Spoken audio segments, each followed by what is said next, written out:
Hello and welcome to another episode of Progressive Mindset, the podcast for entrepreneurs looking to progress themselves and their businesses. I'm Bradley Monday. And I'm Jason Kemsley, and I think this might be our bread and butter. This is our topic. This is our topic. You can scour the social media platforms, the podcast platforms, and you may never find two hosts that are more qualified to talk about the topic they're talking about. I'm leaning into that as much as I can, right? For full disclosure, for those that may know us from outside of this podcast, you'll know, but we are involved and in and run an outsourcing business in the technology sector. And our concept, our topic today is about outsourcing because it's had a massive pick up and drive in the last 5 to 10 years, I would say. Agreed. Yeah, globalization has just meant that it is incredibly easy to reach out and employ people across the globe, right? Absolutely. And I wanted to start, there are many books based on the concept of outsourcing. I had a partner tell me about one I hadn't even read until they shared it. We got things like Smarter Outsourcing, Scale or Fail, the Black Book of Outsourcing. These are all, I looked, bestsellers. Okay. And, are super prominent. Scale or Fail being a quite an impactful one because it's sold, I can't remember the number of copies, but it's a lot of copies. Around the concept of how you build a business can literally go 0 to 100 overnight. And outsourcing is a concept that applies to all sectors. Whoever's listening, you could be in marketing, you could be in law, you could be in finance. It doesn't matter. The concept still applies. Yeah, and so it's around the stick to what you're good at kind of scenario, and I think that's where we're going to come from largely in this podcast. Is you as an entrepreneur, as a business owner, probably know the market that you're in and how to deliver your service or your product very, very well. And it's those fringe services. It's the delivering of the IT, the finance, those kind of things. The marketing, where actually, if it's not your bread and butter, it's not what you know. You need to make that decision, right? Do I hire, or do I look to outsource and bring someone in externally? Absolutely. And there can be significant benefits to outsourcing, right? And I wrote down some, but mind space is a big one. The idea you are not losing control of this, just to clarify. And it might be a good place to just share there are some myths involved with outsourcing.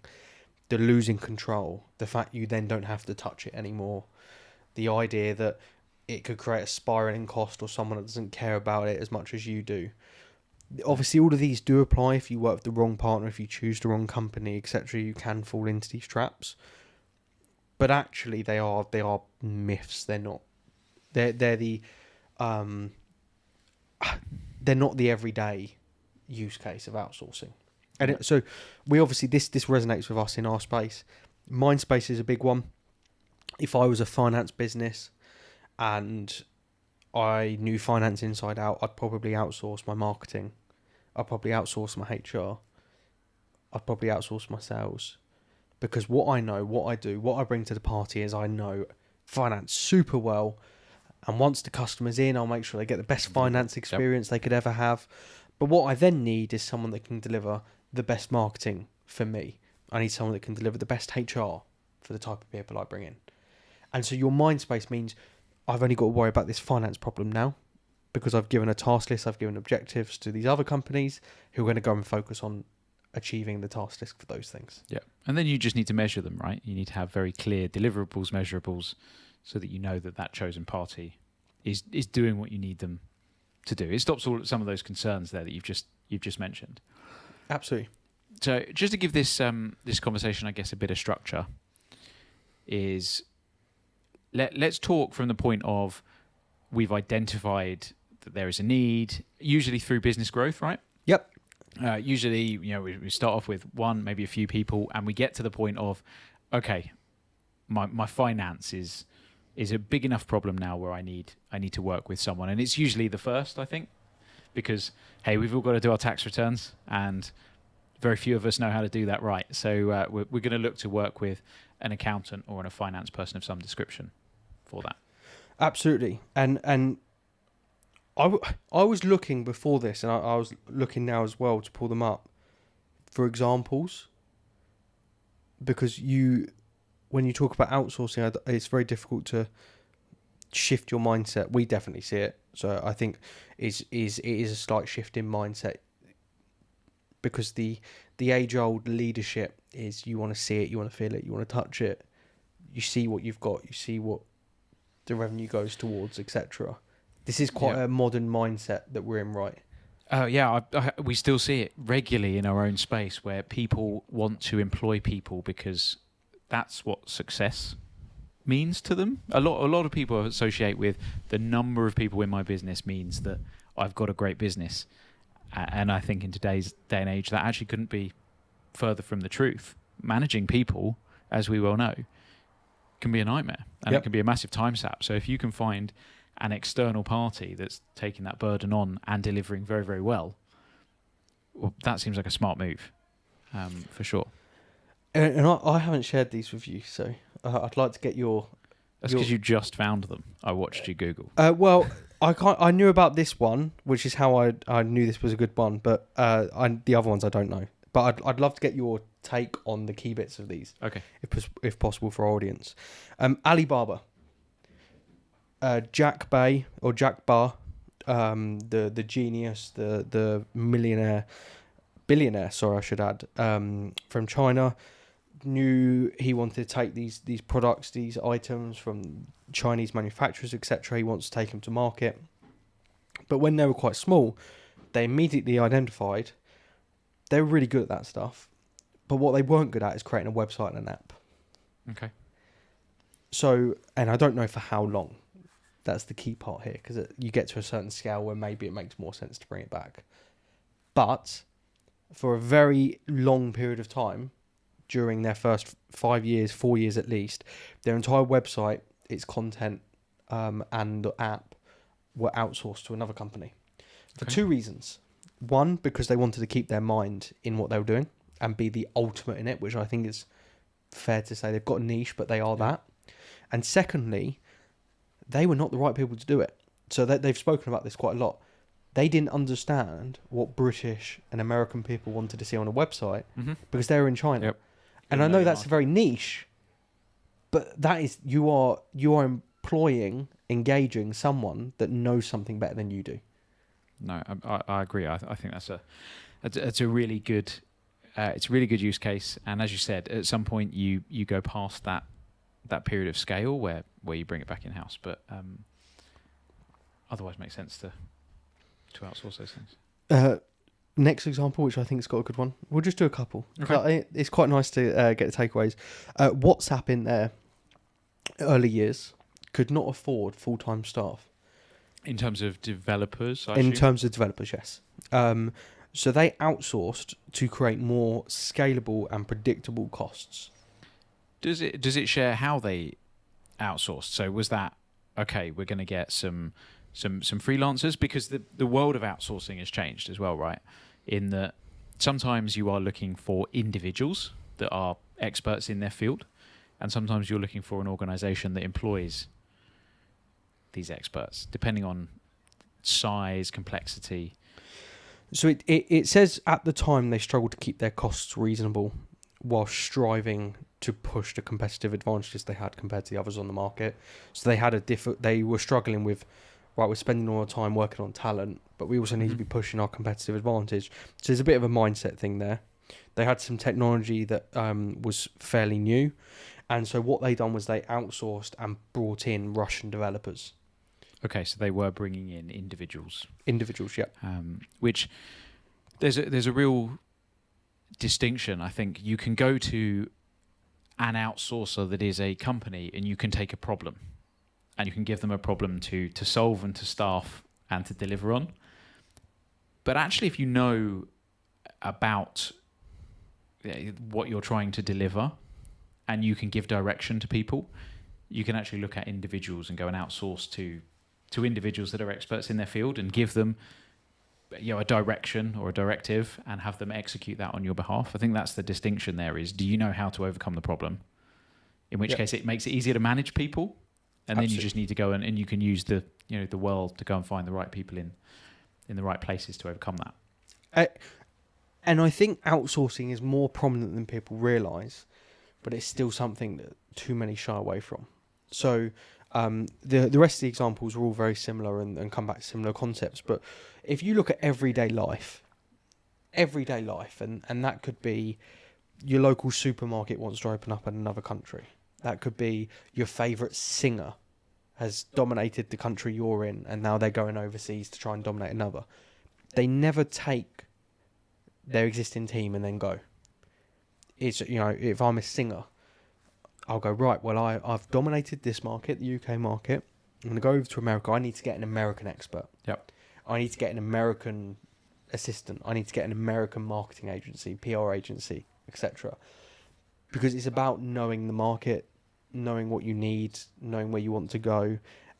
And it's the same inside the country. If you want marketing assistants, who better to say who the best marketing people are to work on your staff than a marketing expert? Agreed. So we're getting to a point where we've used the word expert an awful lot, and I think that's exactly what we're looking for here. Is right back to the start. We've identified you're expert in what you do. You now want to bring in other experts, and I think to make this an actionable episode, we really should drive into the journey, the outsourcing journey, finding your need, and then we've just mentioned a few. We've mentioned we can go offshore, onshore, we can employ individuals, we can outsource to a company. Just moving through some of those scenarios so that we can help people find their way throughout the journey. And I think there's one quick and easy thing. Go for it. What is the thing in your business that you don't like doing the most?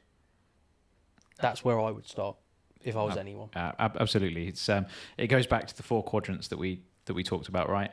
Enjoy doing, don't enjoy doing, good at, not good at. And you want the bit that you're not good at and you don't enjoy doing, that's the bit that you need to get rid of. Absolutely. And that can be quite simply by just networking with some of them. You don't have to jump into a relationship. You've just got to explore your options a little bit. Find out in that space who's the market leader, what do you like, dislike about them. Look at a smaller player, what do you like, dislike about them. And then we'll come on to how to find the right partner. But what you really don't like. And then just after that, what you're really not good at. Mm-hmm. Because there's stuff that we're all good at. No, stuff that we like, but we're not good at. Correct, yeah. That then becomes the second thing that we need to go and get some help with. No, I agree. So we've when we've identified that thing, let's say that first thing is finance, because I think for many businesses, as I said earlier, that's what needs to go. Yep. We could obviously employ someone. Yep. Or we can look at individuals or companies that are out there. It's making that decision in terms of, I think either way, the process needs to be like an interview. You need to apply the same logic in terms of vetting those individuals or vetting the companies to work out. Know what you want before you sit down. Absolutely, and then find out if they're gonna deliver it. So you can still write job specs. What needs to be achieved with this task? It can be treated exactly like employment. And then the reason that most people start outsourcing is because you don't have a full-time role, right? When we are just a few people, we do not need a full-time finance director. So, okay, employment's probably out of the question at this point. We then need to look at, what does it cost? Is going to be a something we need to work out. How much money do we want to spend on this thing before we then go and look at, right, is it individuals? Are they offshore, onshore? And who holds the right expertise for me? Absolutely. As well. And I would suggest you always look at 2 or 3 of them. Yeah, never choose the first. I know it's a given, but I know what it's like. You can get quite excited by the first one and the idea of what you can benefit from. Right, sign me up. What do you mean? I don't have to do that thing I hate anymore. Sign me up. Is you want to look at 3, and just to quickly throw in another bit, the 3 things that I think you'll resonate with that we think you should look for are definitely the core values. Mm-hmm. Do you see a bit of your business in them, or the way they act or the way they engage? What flexibility looks like, outsourcing doesn't have to be rigid. There is a way of making, in your words, the non-standard standard. And finally, and it's similar to core values, similar to you, they resonate with you. When you get on the call, you feel like, I could trust you. I can give you this task. There's an element of management and stuff. We'll come to that. So you jump with line up three similar or in the vertical that you want. Yeah. Assistants or assistant packages or outsourcing packages or whatever it may look like. And then like you said with an interview, if you're interviewing someone, I don't think that's ever a one-stage process either. No, I agree. You've got to go through a couple of stages at least. References need to be in there as well, just to make sure that these people can do and deliver what they say they can. Just to go back to your three things that they need to align to, I think that really works when you are looking at almost giving a role out. There are definitely types of outsourcing where you're just looking to give away tasks, and depending on where you go in the world, depends on there are certain places that you'll go where just are culturally more transactional. Yep. And so you're going to look at your core values, and depending on where you sit in the world, if they're around people and embracing, creating a good commercial culture, that there might not be a good alignment. That doesn't mean that those people aren't great at going, here's a task, go and complete it. So it goes back to understanding what we're trying to offload and how much responsibility needs to go across to this individual as well. Because you can just give tasks away and have someone very transactionally go through and complete them for you. And you just made me think of something.